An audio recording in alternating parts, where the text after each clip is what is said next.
right. Good evening, everybody. Welcome to Real News Live, wherever you may be across this beautiful blue-green globe of ours. Welcome to Real News Live. I'm your host, Mike Barra, in Las Vegas, Nevada. This is a Toxically Masculine Tuesday, starring the usual crew, including, of course, the man to my immediate right, my stage left, Dr. Brooks Agnew. Brooks, how you doing tonight? What are you drinking? I'm having a little scotch with my Dr. Pepper just for that. I had a wonderful day, got a lot done, and I'm drinking ice water, trying to rehydrate. Water. Gotta rehydrate, right? And a man immediately below him, kitty corner to me, that means diagonal for you people that are over, or under 50 years old.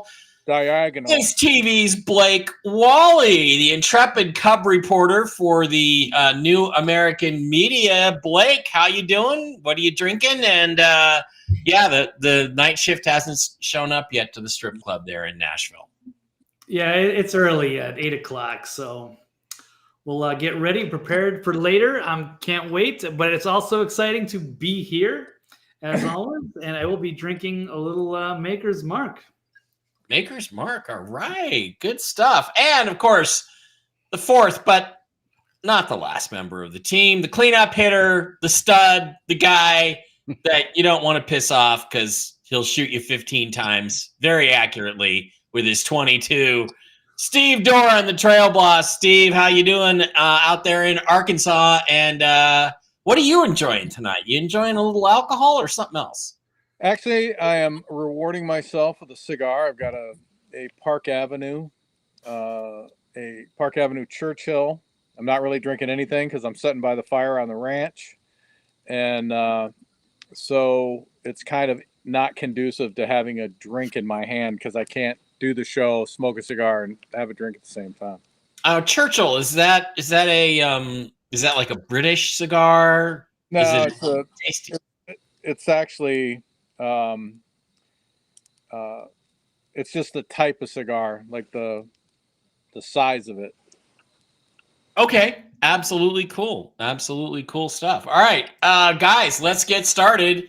Lot of stuff to talk about. By the way, who had World War III on their Thanksgiving bingo card? Not me, but we're going to start actually somewhere else. We're going to start somewhere a little bit more positive before we get to the heavy stuff. Today, SpaceX made the 6th launch of their Starship rocket, and they make progress every single time. The cool thing is, when they make mistakes, it seems like they fix those mistakes, and the next time back, everything is better. But let's take a quick look, because today, Elon Musk at, what do they call it? Starship Central, the Starship Cosmodrome, I don't know, whatever it is, down there in Boca Chica, Texas, they launched another rocket today, and it is big, and it is cool, and President-elect Trump was there to see it. 9, 8, 7, 6, 5, 4, 3, 2, 1. 4, 3, 2, 1. We have liftoff.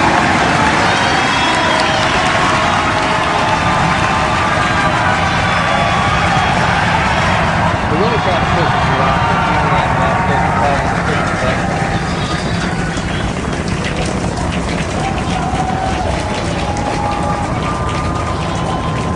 Vehicle is pitching downrange. Booster Raptor, chamber pressure nominal.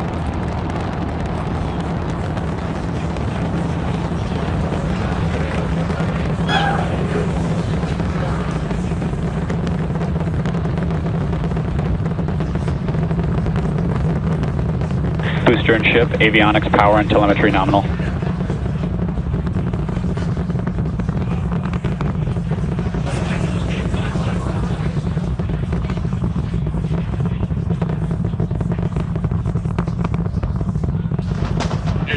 All right, we're just a little over a minute maximum into flight. dynamic pressure. We're about 6 miles away, so all the sound's still hitting us here. Hearing good call-outs that power telemetry nominal. That's all right. And then they brought the booster back after the stage separation. They brought the booster back and landed that or splashed that down. We saw earlier those grid fins. There are 4 hypersonic grid fins. Or we can see that the landing burn has begun on the Super Heavy booster. And same pattern, 13 engines will light. Gone down to 3, just as we expected. And what an incredible view of splash. We saw earlier those grid fins. There are 4. Cool stuff. So, guys, I guess I just want to sort of bring this up because I think it's indicative of the future that America has in front of it. With is that dog, Steve? That would be Noah, the great Noah, Pyrenees, who guards not everything. dog, not dog. Anyway, then there were some issues like they cut away, Brooks. They cut away from the booster splashdown right after it splashed down, and then the main rocket, the actual Starship, which is an incredible size, did a suborbital flight, landed in the Indian Ocean. They brought it down. They were using backup old heat shield technology to test a few things on the airframe. And then when it splashed down, which it did successfully, it soft splashed down, but then it seemed to break into a couple pieces and then they cut away right away, which I don't like. I think SpaceX should show us everything, but that's just me. But here's what's amazing. If you think about this thing has 33 engines on it, each one of which is as powerful as 4 of the 5 Saturn V engines from the Apollo program. That's extraordinary. It's now been 2 or 3 missions where every single engine, Raptor engine, has worked perfectly.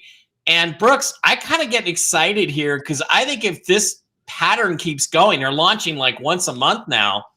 I think we're going to go to Mars sooner than later. And you know me, I got some ideas about some shit they could look at on Mars. Well, they're going to try to land on Mars. That would be a great achievement if they could do that. It'll be unmanned, of course, but they're also going to be launching to the moon, and this is where the gold rush is. I know they're focused on Mars, but the moon is where the money is, and if he lands Starship on the moon, it's going to be there for everybody to see. And you're right. The Koreans say "Banbokhan iden hwakshinil kajinda." It means with repetition comes confidence, and that is what SpaceX is doing. Not like NASA, where they launch once a year, once a month, once every 3 weeks.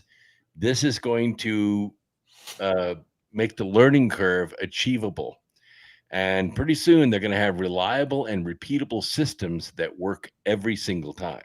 Yeah, it is pretty extraordinary technology. And that we all know that the moon is very mineral rich. The helium-3 there could, supply the world's energy needs for the next, 5,000 years or so.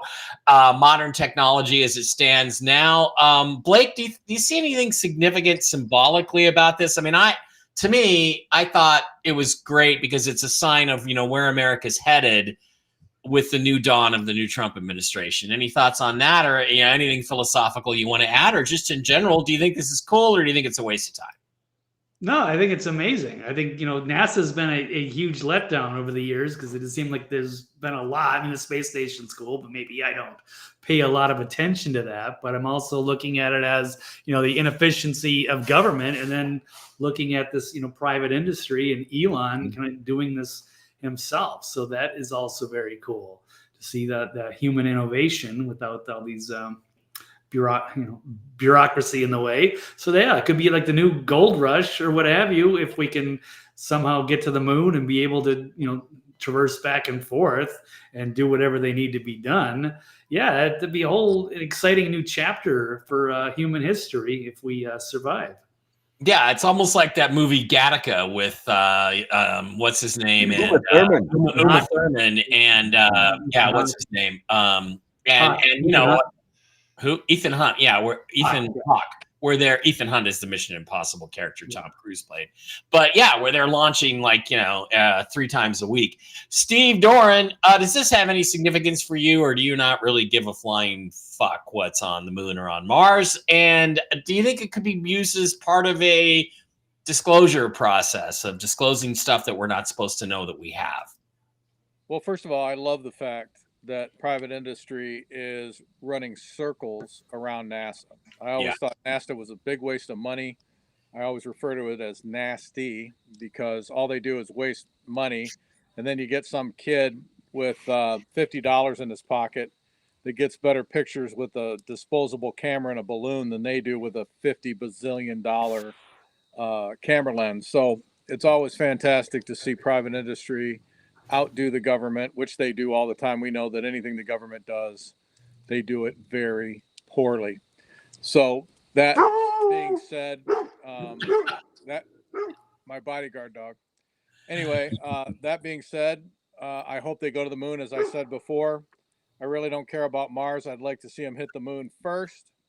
And what this is reminiscent of to me is when I was a kid, I used to watch those in the middle of the night on a Friday night. They would have like Buck Rogers movies from the 1920s, and the landing of those rockets remind me of those movies where you would see the cylindrical rocket, land and wherever the heck they were going. Yeah, Mingo or wherever they landed on their backside. Yeah, it is pretty amazing, and I think it's a sign of how things are going to be in the future. Laura's saying Trump's presidential doctor is behind him, Ronnie Johnson. I believe it is Dr. Ronnie Johnson. My friend the mechanic knows him personally. He is always with Donald Trump carrying what looks like a bowling ball bag, and in that bag is every antidote to every poison known to man is in that bag. And he follows Trump around constantly. So yeah, it was, to me, it was just really cool. Rick Norman says, I'm just as bad as flat earthers. There are people out there who don't believe we've ever gotten past the Van Allen radiation belt. Well, we were traveling about 25,000 miles an hour, which at that speed, you're going to go through the Van Allen belts in less than 45 minutes. And remember, radiation is intensity plus exposure. They also knew where the thin parts were and where the thick parts were, and they flew through the thin parts at 25,000 miles an hour, and they had shielding. So, again, we never went to the moon people just suck it up and go away. Now, let's get to the really important stuff. I would put up the Ukraine flag, but I'm just not going to do that anymore. I'm not quite sure what to start. Why don't we listen a little bit to Alex Jones from early today, who, by the way, got InfoWars back. All of a sudden, that evaporated. But let's listen a little bit to Alex Jones, and then we'll talk about that. That's the wrong one. Is that the one I want? That's the one I want. Let's see what Alex has to say about the events over in Russia today. It is Tuesday, November 19th, 2024. You're seeing footage of long-range, high-speed, U.S.-made ATACMS missiles blowing up a Russian military base 300 kilometers inside Russia. And they're promising to rain down hundreds of these a week inside Russia to elicit a massive response. This is a proxy war between the West and Russia. Imagine if Russia said, we're going to start bombing targets in the United States, or if in Vietnam, the Vietnamese said, we're going to start attacking targets inside the United States. Or in the Korean War, if Korea started launching attacks inside the United States, what would you do? And that is the good question. What would you do? And this was authorized a couple of days ago by the Biden administration, throwing a little gasoline on the fire.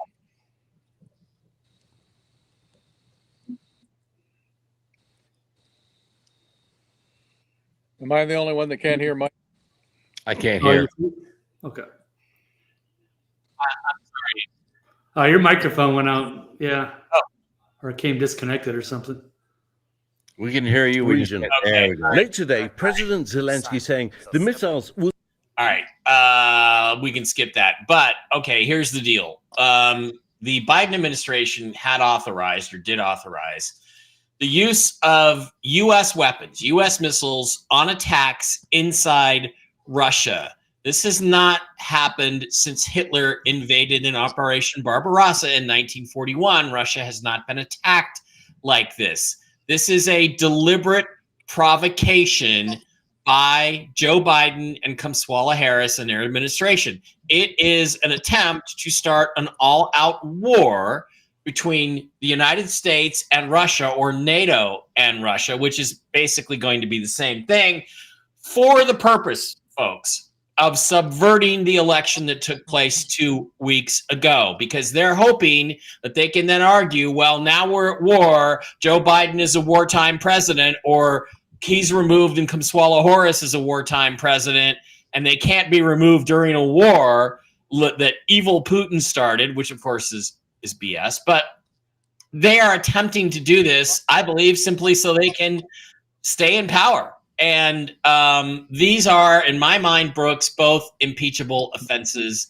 Am I wrong? What do you think about this? This is the most insane shit I have ever seen in my adult life by behavior by the United States government that was never elected. Well, I've been struggling all day with finding a way to explain actually what happened. The Biden administration did not authorize the use of these missiles. The New York Times did. This did not come from the White House. There's no direct statement from the White House. The president didn't come out and say it. The New York Times said it. And the next day, they start launching missiles into Russia. Now, at first, they launched 6 of them. Well, all 6 were shot down successfully. One of them did catch an area on fire, but there were no casualties. The problem with this is it gives the green light to France to start authorizing Scalp missiles and Britain to authorize Storm Shadow. Now, Storm Shadow can go a lot further than 300 miles into Russia. It has a much longer range. But the list of targets that come up, there are about 400 targets inside of Russia that they could hit. So the decision to counterstrike has already been made in Russia. It was made months ago, and they drew the line. They said, if you attack, we will consider it an act of war from the West on us, and we will respond accordingly. And Lavrov made a statement today that he hopes President Trump makes some kind of move to stop this because they want peace just as much as we do. And if this escalates, I think what should happen, it may happen in the next 24 hours, I don't know, Donald Trump should come out and make a statement that on January 20th, he will end NATO. He will pull all the funding from NATO and he will say, we're not going to support you anymore. Now, France and Britain, if you want to send your experts into Ukraine and start launching this, Ukraine can't launch these on their own. They require satellites and all kinds of stuff that are run by Britain and France and the US. President Trump should say, you are on your own now. If you're attacked by Russia, there's no Article 5. Nobody's coming to your rescue. You do this on your own and you suffer the consequences on your own. That's what he should say. Now, they could scream Logan Act all they want. It's unenforceable. Donald Trump has been elected. Congress has the power to declare war, and yet war has been declared. What the fuck is going on? Presidents cannot declare war. It's unconstitutional, immediately impeachable, and Biden and Harris should be removed from office right now. Trump should be put in on emergency powers by Congress. Well, yeah, and assuming that Mike Johnson doesn't want the job, you actually would have the president pro tempore step in, which would be Patty Murray under the current Senate. But if one guy switches parties, it's Chuck Grassley. Steve, you're a military guy. I'm going to go to you next before I go to Blake. You don't poke the bear when he's just sleeping or when he's just sitting there. You don't poke him. You don't go up to him and poke him. You don't piss him off. You don't go after his cubs. And you sure as shit don't do it when he has nukes, do you? No. Well, first of all, this whole Ukrainian thing is ridiculous. It's been ridiculous from the beginning. All Russia wants to do is compete in the world market. They want to sell their goods to the rest of the world. They want to make money. They want to be wealthy like the United States. They don't want to take over any specific territories, but they also want to protect their borders, and that's why they don't want NATO in the Ukraine. So everything they're doing is the same thing that we would be doing if the shoe was on the other foot. All of these things that are going on, Putin is showing very good restraint. He knows that when Trump gets in office, all this baloney is going to stop. And so he's kind of holding back on what he could be doing right now. And he's waiting for Trump to take power. He knows that this is the current deep state just trying to stir the pot, but he will only allow them to go so far before he responds to it. I agree with Brooks that Trump needs to make a statement that when he takes over, that he will completely defund NATO. He won't be a part of it. He will pull out of the United Nations. He will no longer be a part of that and ask them to leave the United States. And that he won't be a part of their warmongering just for the sake of starting a war with a country that really wants to be a peaceful entity and just, like I said, make money like we do. So I think we're going to see several things unfold over the next few days. But one of the things that, Elon Musk provided Ukraine with Starlink. The first thing he should do is flip the switch and shut it off to shut down all their communications so they can't use it any longer. That would be a good move on his part. Yeah, that's I don't disagree with that at all. Brooks, you have something else you want to add? I just wanted to say what this boils down to is NATO is making national security decisions for us. NATO is putting us at risk because, and that can't happen. The president needs to step in and say only the United States will make national security decisions for the United States. No. You will not make decisions for us. Especially when you look at the buffoons who are running the United Nations and NATO. Yeah. Well, we have a diaper wearing pedophile pretending to be president who was never elected. This is what happens when you do that. When stolen elections have consequences. They continue to have consequences. The question is what's going to happen. Now, I don't think Putin is going to take the bait, but he may have to. You're killing Russians now inside Russia. And these weapons cannot be used, as Brooks pointed out, without American and British and French intel cooperation at the very least. That makes them part of this. And remember what John F. Kennedy said in the Cuban Missile Crisis. We will consider any attack launched from Cuba on the United States to be an attack by the Soviet Union on the United States, and will require a full retaliatory response. He screwed it up. Response. That's what I see. He will retaliate. He won't retaliate. I don't believe he'll retaliate with nuclear weapons. He will retaliate, but like I said, he's showing very good restraint, and he's showing good restraint because he knows soon that Donald Trump will be in office. Yeah, but there's a lot of bad shiz that can go down between now and then. Blake, I got to get your opinion on this. You're not you're not the military guy that the other two dudes are, but you're a common sense American with some common sense. How does this insanity look to you? And of course, if they do what Brooks did, which is Trump says, if you guys don't stop this, I'm pulling us out of NATO. I'm pulling us out of the UN. That'll make all the blue hairs go even crazier. But what do you think about the situation? And what do you think we do if Putin hits back into Ukraine or hits back British or French or American facilities, which I think he's justified in doing right now? Yeah, that could be absolutely disastrous. Hopefully he won't do it to us because he knows about, the transition that's going down. So as Steve has said, he's holding, restraint so he doesn't overreact to this because we know what's about to happen.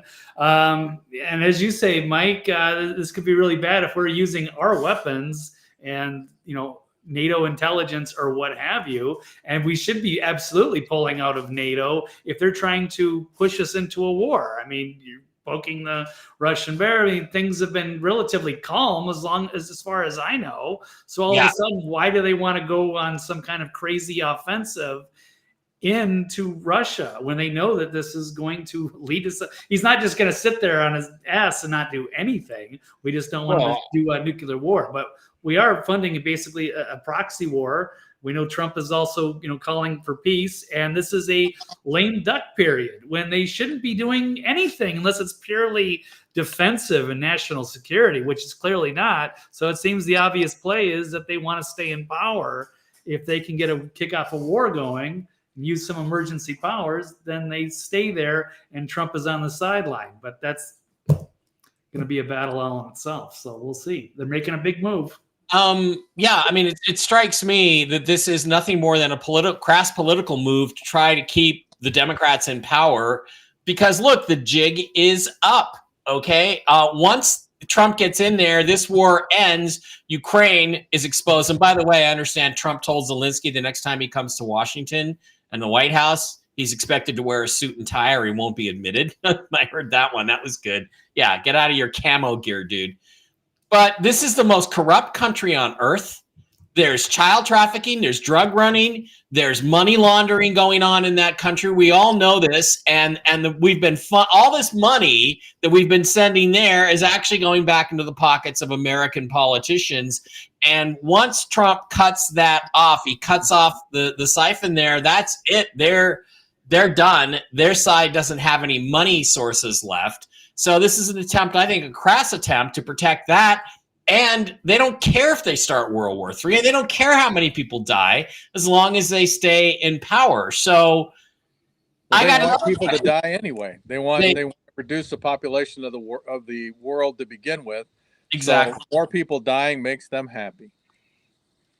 And by the way, you say this is a U.S. proxy war or a proxy war going on. Well, is it? Because there are some interesting reports out there on that I posted. I posted a video that Fox News posted today, and let's just take a look at that. And I want you guys to look at this video real closely.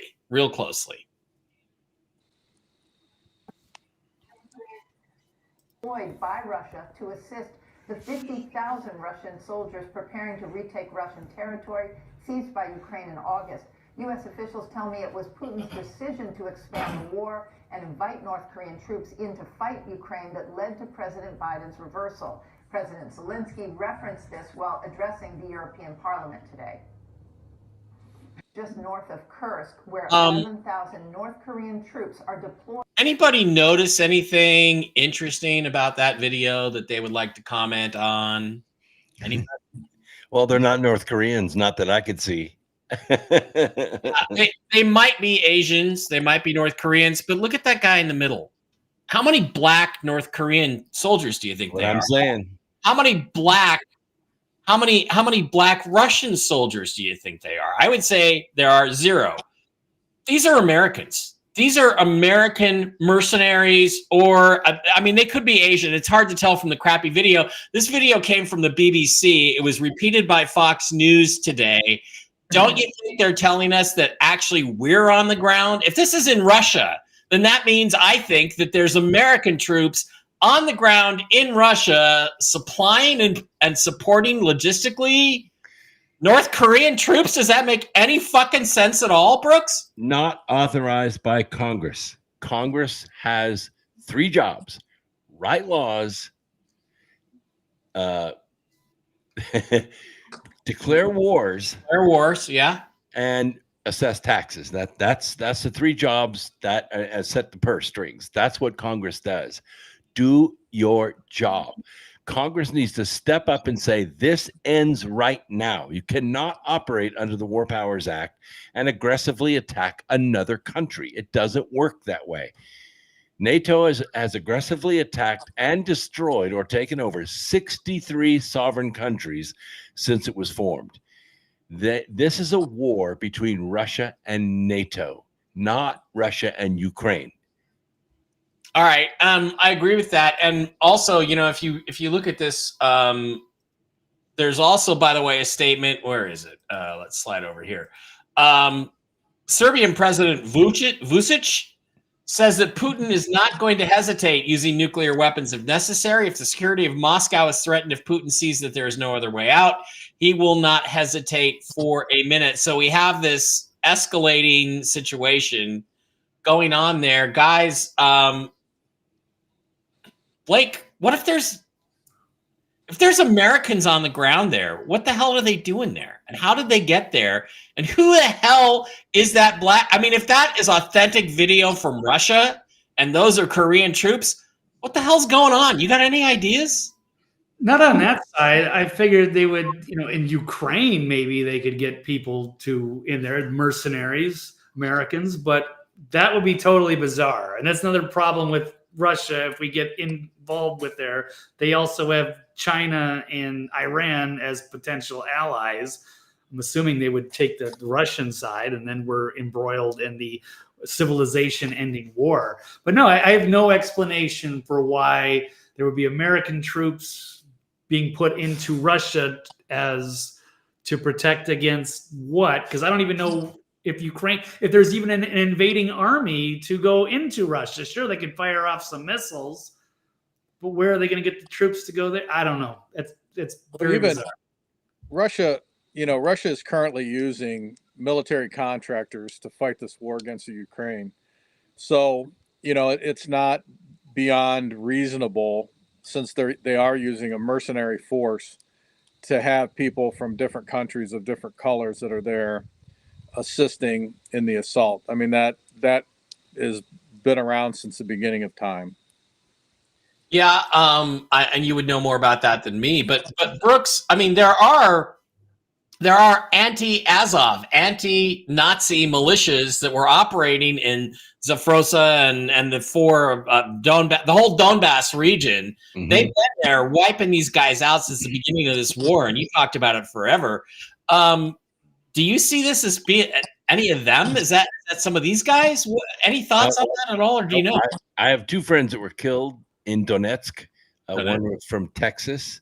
His name was Russell Bentley. He was captured, tortured, and killed, as his wife reported to us. It's sad, but he felt inspired to go help the DPR. The DPR is the Donetsk People's Republic. And they were battling against Victoria Nuland's Nazis, who were being sent in there to kill them street by street. And they were wearing SS uniforms. And some of them were Al-Qaeda. And they fought them street by street. And Russell really, really celebrated when Russia finally moved in and started fighting back. But Russia did two things when they went in first. You'd think they'd go right in and cut Kiev off, but that's not what they did. The first thing they did is they sent a convoy of buses, and the buses went to the orphanages, the orphans of all the Russians that have been killed since 2014 by Victoria Nuland. All these orphans were being sold all over the world and being used in bioweapons labs in Ukraine. So Putin sent in buses, and he emptied all the orphanages and moved those kids to Moscow. And he left word, don't you dare touch one of these buses as we attempt to leave with them. We're getting the kids out. That's the first thing he did. The second thing he did is he did a fake convoy to Kiev to have the Azov battalion withdraw from their invasion forces that were getting ready to go into Crimea and wipe it out, by the way. They'd cut off the water already, and they were getting ready to invade. And they didn't back off. Boris Johnson went in, tore up the agreement, and they didn't back off. So he did a fake invasion, a fake convoy heading for Kiev that you could see from space. And that's exactly what happened. The Azovs backed off. They crossed the river. Russia blew the bridges, went in and took out Azovstal and freed Zaporizhzhia. And the Nazis never invaded Crimea. And then he built the Kerch Bridge. Holy crap. The eighth wonder of the world. Yeah. To supply Crimea, because Crimea in 2014 had an election and they voted to become Russian citizens so they could be protected from NATO. NATO was already moving planes and artillery into Crimea. And the Crimeans said, no, that's not going to happen. And so they became Russian citizens, and that stopped it. And that's what caused Johns, Kerry, and McCain to start the coup and try to assassinate President Yanukovych. Yeah. Guys, these are not old videos. These are concurrent videos. Those uniforms look different. They're not Vietnam era uniforms. No, they're not. their North Korean uniforms or their Russian uniforms. That's all. That's why they look different. That's standard fatigues. One size fits all. Yeah, that's kind of nonsense. So, okay, gentlemen. I guess where this should lead is it should lead to the impeachment and removal of Joe Biden and Kamala Harris immediately, and everybody else in the military chain of command. And I guess somebody apparently has decided they're going to maybe try to do that, because apparently some articles of impeachment are either have been filed or are about to be filed. Let's check in with Alex Jones again on this one. As you know, this new attack with the attackums, technically under the international laws of war, this qualifies as an act of war. And President Putin would be entitled to treat an act of war by the United States of America. And President Putin would be entitled to treat this as an act of war and respond accordingly. And indeed, as you know, he has already stated that an attack by a non-nuclear state in cooperation with a nuclear state such as the United States would make both states co-belligerents against Russia. So the predicate is set there for a war between Russia and the United States. You recall we discussed this, I think it was a year ago, about the dangers presented. It does seem to me that what Biden, or if you want to call them the Bidenites, are trying to do is to sabotage President Trump's peace initiative for Ukraine that he has spoken about, and also Vice President-elect Vance has spoken about, and that they both truly want to set into place, which I believe they can do. And what they have done now is significantly ratchet it up, make it more dangerous. And in my opinion, the Bidenites would like to get us into a shooting war with Russia, so that they could hand that over to President Trump and make it extremely difficult for him to pursue a peaceful resolution over Ukraine. So, okay, so that's one angle, and apparently what they're discussing is the possibility of filing articles of impeachment on these guys. Blake, do you think there's any chance of that? And is it going to go anywhere if they do? It's only like, 60 days or something? I don't know how that would even take place, and I don't even know who to go after. It only takes about 30 minutes to start World War III. So just, yeah, exactly. And who's running the country? I mean, when have we seen Biden? He makes a cameo like once a month now. And so Kamala, I don't know. She's distraught. I don't know. She's probably somewhere getting drunk right now. I mean, who's in charge? So how are they possibly able to run some kind of offensive here at this late in the hour? So yeah, if there's a way to, expedite an impeachment, let it happen. But I mean, the public should have to know about this. And Brooks is right. This has to be done by Congress. So we didn't approve of any of this. Nobody wants to get involved in this. Right. That was Dr. Francis Boyle, who is the UN's human rights and war crimes, basically, commissioner. And he said it's a war crime. What they're doing is, and that Putin is completely within his rights to defend his country on this. Brooks, you think there's any chance that we're going to get articles of impeachment out of this and removal of these guys? We might get them voted on in Congress, but they're just going to die in the Senate, because this is the old Senate, not the new Senate, and Kamala Harris has the tie-breaking vote, so it'll go nowhere. The new leader, John Thune, he's not going to bring up the articles of impeachment. It'll never get voted on. What this is, the global syndicate is telling the American people, how dare you have an election and try to undo what we're trying to do. We're trying to destroy Russia, and then we're coming for you. How dare you have an election and try to stop us? We will show you how powerful we are. Steve, is it time for somebody in the military to grow a pair and stage A military coup in Washington, D.C. Well, I mean, we're not advocating that. I'm going to say no. But they do have the ability to drag their feet, not render assistance to the Ukraine, to make sure that the weapons that are being sent over there don't work as they should, that type of thing. Sort of a technical coup against the deep state. But, you know, again, I don't believe that there's going to be any impeachment. There's not going to be any vote on it. Again, I agree with Brooks 100%. This is a deep state thumbing their nose, saying no matter who you vote into office, we're still in charge. We're going to do what we want, when we want, how we want to do it. And there's absolutely nothing you can do about it. Yeah. And, you know, there is no hell deep enough for these people. As they said in the great film, Big Trouble in Little China, I hope all these people get sent to the hell where people are skinned alive. That would be great. All right, guys, let's move a little bit flip over to politics. Of course, the Democrats are losing their shit because Trump won.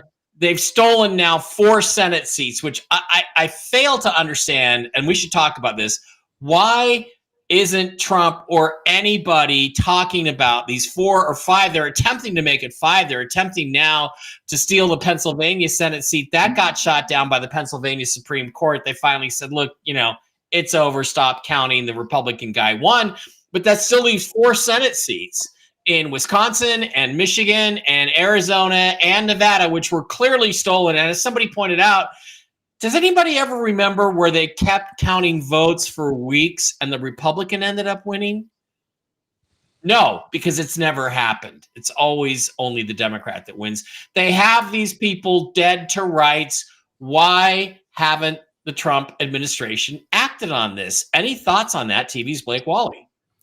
I guess I'm just hoping that he'll do something once he gets into power. He doesn't want to make waves, but I mean, if they have them dead to rights and they can prove that there was some kind of a voter fraud and they're in a position to do something about it, or perhaps send the marshals into Maricopa and Runbeck and what have you, because that doesn't make any sense. How could they vote for Trump, but then they voted for Ruben Gallego? Yeah, who's more radical than Kamswala Horace. Yeah, amazing. Who nobody even knows. Yeah, and nobody knows. Right. They all love Gary Lake, up by double digits for the governor, and then somehow loses to this unknown guy in the Senate. No, the people there love Gary Lake. So they're clearly doing something until they can prove that they're right, which they won't. So let's hope that Trump does. And good on Shapiro in Pennsylvania for saying, okay, this is over. I know the guy served for 3 terms, but it looks like he lost. So hopefully that'll stay that way. But yeah, as soon as we're not paying attention, they will try to steal whatever they can.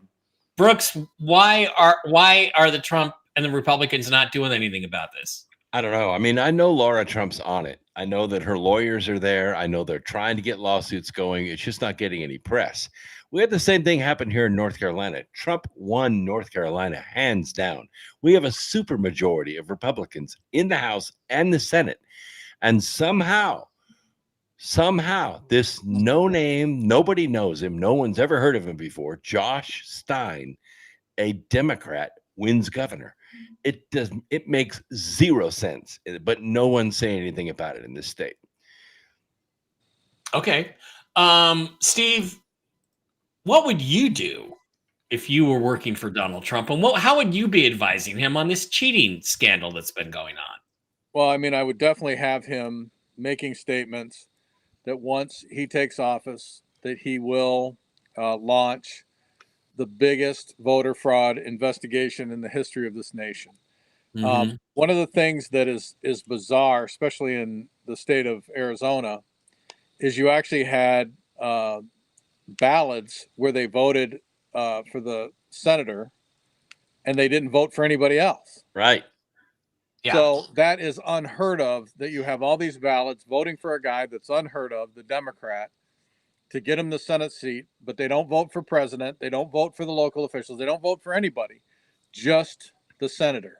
Yeah, they're called single dot. That right there totally screams voter fraud. If you threw all those votes out in all the 4 states that are disputed, the Republican would win every single one of those races. There's no question. Those are all when have you ever voted in any election and voted for one person No, and nobody else.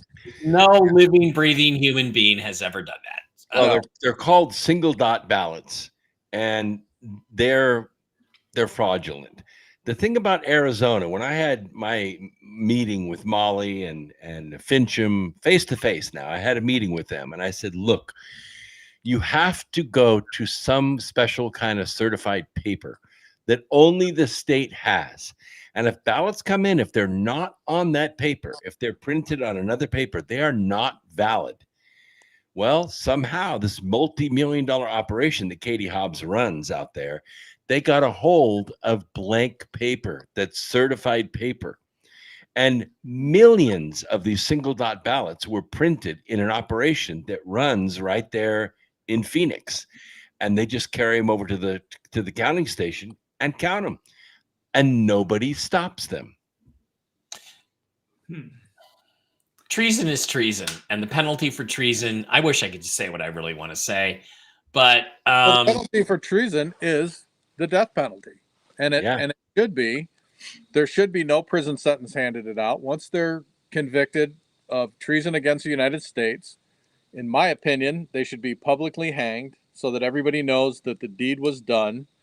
Show their faces on camera, show them as they're getting marched up, show them as they're getting the hood put over their head, and showing them when the lever is pulled to prove that they got exactly what they deserved for their treasonous acts against this country. Yeah, I agree. And, I mean, I can't say, it,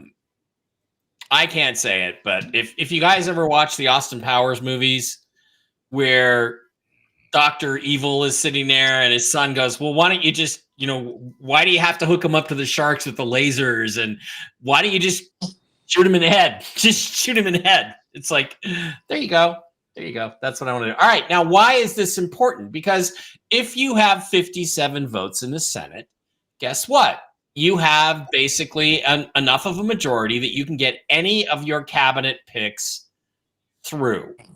If you have 53, you have to worry about the Murkowskis and the Collinses and the filibusters. And so that leaves you with other options to fill out your cabinet, because the truth is the president cannot really act without his people in place at these various agencies, which is why it was really important not to get a rhino douchebag piece of shit like John Thune in as the Senate Majority Leader, which actually isn't an official position, by the way. But let's see what Thune had to say on the subject of appointments when he's not around in Congress. So you've said that you would do recess appointments if it came to that. What's the threshold for getting to that point for recess appointments? Well, what I said is, Brett, and I think this is that all options are on the table, including recess appointments. Hopefully it doesn't get to that, but we'll find out fairly quickly whether the Democrats want to play ball or not. And I think part of it is getting these folks. We'll start having confirmation hearings as soon as the new Senate is sworn in January. President takes the oath of office January 20th. By the time he takes the oath of office, hopefully a lot of those nominees will be through their confirmation hearings and will be ready to act on them on the Senate floor. And then it's a question of how much do the Democrats resist or object or try to block those nominations from going forward. And we're going to grind them out. I mean, we're just going to keep consistently moving, and we'll see what kind of cooperation we get. And then we'll, like I said, we'll make decisions about where do we go from there. Okay. And again, this is important. Why? Well, because guess what? It appears, for instance, that Kash Patel, one of Donald Trump's lieutenants, basically, is going to be appointed as the FBI director, which I don't think is subject to confirmation by the Senate. If I'm not mistaken, Brooks, you're more the constitutional scholar here, but if I'm not mistaken, that's not a cabinet level position. Nope. And also the Constitution doesn't say anything about Congress confirming president's cabinet picks. All it says is that he has to seek their advice and consent. Yeah. That doesn't mean they get to vote on it and not let him go through, right? I mean, I don't think you could argue that. So right. And even if that were the case, J.D. Vance is the president of the Senate. So in the case that the Senate cannot make a decision, what can happen is Congress can adjourn.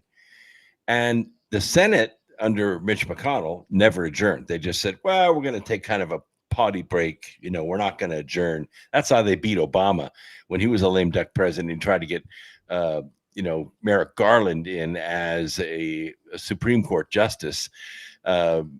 Mitch McConnell said, well, we're just not going to adjourn. We're not going to adjourn. We're having a potty break.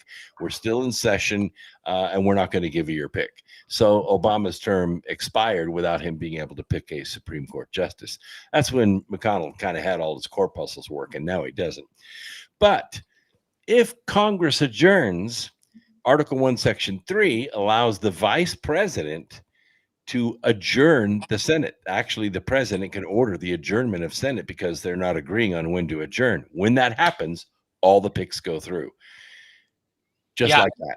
There's even another process in there where you can appoint someone for 283 days or something. Well, you can do what's called an acting secretary. Acting secretary, right. And they have all the authority. Hell, we don't even have a Secretary of Labor right now. We have an acting Secretary of Labor, Miss Sue, and she's been killing us with respect to green cards, to illegals, and it's just on and on and on.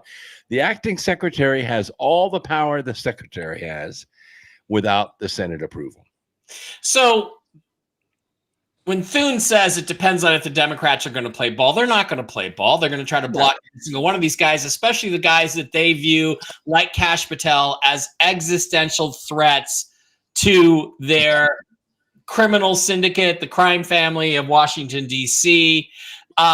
People say, well, Kash Patel would destroy the FBI. Yeah, guess what? That's the idea, okay? I mean, me personally, it's the whole point. But the guy they're really afraid of, and the nomination that really pisses him off, is Matt Gaetz as the Attorney General. And they have been saying anything and doing literally anything they can to stop the nomination of Matt Gaetz, including accusing him. I think he was showing his 17-year-old niece or something around DC, and they're saying, oh, he was having sex with a minor. Guess what? That kind of blew up in their faces over there at The View. Let's just enjoy this little bit right here. On screen. Sonny, you have a legal note. I do have a legal note. Thank you, Whoopi. Matt Gaetz has long denied all allegations, calling the claims, quote, invented, and saying in a statement to ABC News that this false smear following a 3-year criminal investigation should be viewed with great skepticism, that DOJ investigation was closed with no charges being brought. We'll be right back. On screen. Sonny. We'll be right back. Oh, man, did they try to get out of that one? Think about it is, Matt Gaetz is all in. He's all in. He's pushed all his chips in the middle of the table. He is going to be the Attorney General. Yeah, because Trump can appoint him one way or another. And then it's scorched earth time. Blake, what do you think about these allegations against Matt Gaetz? And isn't it just the old Goebbels thing where you accuse the other person of that which you're guilty of? All the pedos in DC. Yeah, I think he was exonerated for that, and I believe he was probably tried to get set up by a friend of his. I want to say it's Matthew Greenberg or something. So there was a 17-year-old. It looked like it was probably entrapment or blackmail. Like there was a whole big scandal blowing up, and they were trying to extort money from his family. But I was like, they kind of took him off the field for a while. He was kind of down for a few months, but then he got cleared of all the charges, and then he's come back stronger than ever. And he is a major threat to the deep state, and he has absolutely made the highest level people in these agencies squirm on Capitol Hill. So like Christopher Wray. Yeah, absolutely. So they do not want us. Now they're trying to like bring this back like it's new news. It's old news. Yeah. Steve, if you were a cop, would you believe these? I don't know if you know much about the case, but would you, if it's been investigated for 3 years, does that necessarily mean he didn't bang a 17-year-old? Well, I mean, in any in any investigation, you have to have evidence beyond a reasonable doubt that the person did it. But if they went for 3 years and couldn't get enough evidence to take it to prosecution, then there's nothing there. I mean, you've got the full weight of the Federal Bureau of Investigations and every other agency in Washington, D.C. at your disposal to get evidence against this guy. And if you can't do it in 3 years, you're not going to do it in 30 years. Yeah. Yeah. Speaking of people that have been falsely accused of shiz, guess what else happened today? This was really fun. This was really interesting. Pretty much out of nowhere, the charges against Donald Trump got completely dropped by the corrupt judge Merchan in New York. As Petros the General puts out, if he was so guilty, how do they just drop all the charges? Donald Trump's sentencing for 34 criminal charges in the state of New York was abruptly adjourned today by Judge Juan Merchan without explanation. All charges have been dropped, and the lawfare against Donald Trump is over. Is that exactly what this means, Brooks? It looks to me. Sorry. No, I mean, okay. He could have come out and dropped the whole investigation, but instead he adjourned, sort of like, well, let's go to lunch for 4 years. So the case is still live. It's just adjourned, and Merchan can bring it back anytime he wants, like when Trump's term is up. So Trump still faces those charges. It's just a matter of, can Merchan stay alive long enough as a judge to make that case stick.